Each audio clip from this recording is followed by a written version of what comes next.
Mga boses na mapagkakatiwalaan, walang kinikilingan, walang pinoprotektahan, walang kasinungalingan, serbisyong totoo lamang. Super Radio DZBB 594, ang himpilan ng katotohanan.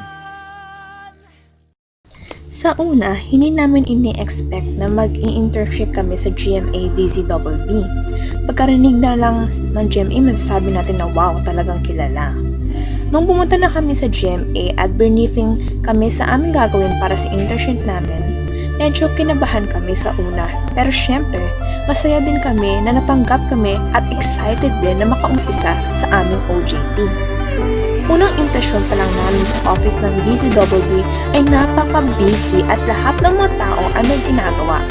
Parang feeling namin na empleyado na kami sa DZBB dahil sa unang araw pa lang ng aming internship ay ginagawa na kami.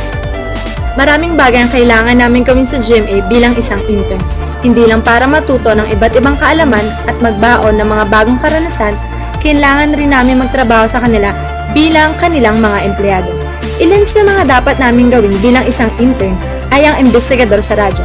Oo, tama ka, may investigador sa radyo. Dito nagsusumbong ang ilan sa ating mga kababayan tungkol sa kanilang mga problema. Problema sa kanilang lupa, sa kanilang bahay, o kahit sa kanilang problema sa kapitbahay. Dito rin dumudulog ang ilan sa mga Pinoy tungkol sa mga nawawala nilang mga kamag-anak o mahal sa buhay. Pangalawa sa aming kailangang gawin sa GMA ay ang aming monitoring. Minomonitor namin ang kailaban namin sa radyo, ang DZMM. Kailangan naming tignan kung may mga balita na ba sila inilalabas at kailangan naming habulin iyon.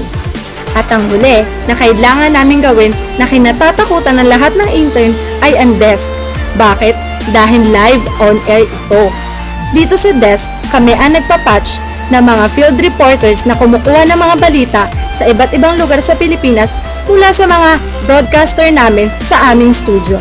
Ilan lang yan sa mga dapat namin gawin bilang isang intern sa GMA. Mahirap pero lahat exciting. Bukod sa mga naging karanasan namin bilang intern sa GMA Super Radio DZBB, isa rin sa mga maibabahagi ko ay yung mga taong nakasama namin sa pagtatrabaho, ang aming mga boss, sina Ma'am Ave, Ma'am Tina, Ma'am Jeng, Sir Nico, at Sir James. Sila ang nagsilbing mga guro namin habang wala kami sa apat na sulok ng paaralan.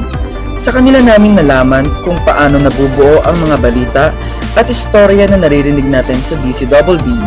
Ang makasama namin si Sir Mike Enriquez sa pagbabalita niya sa radyo at sa investigador ng bayan. Sa mga oras at araw na nakasama namin sila, masasabi naming tatlo na naging parte kami ng GMA Super Radio DZBB.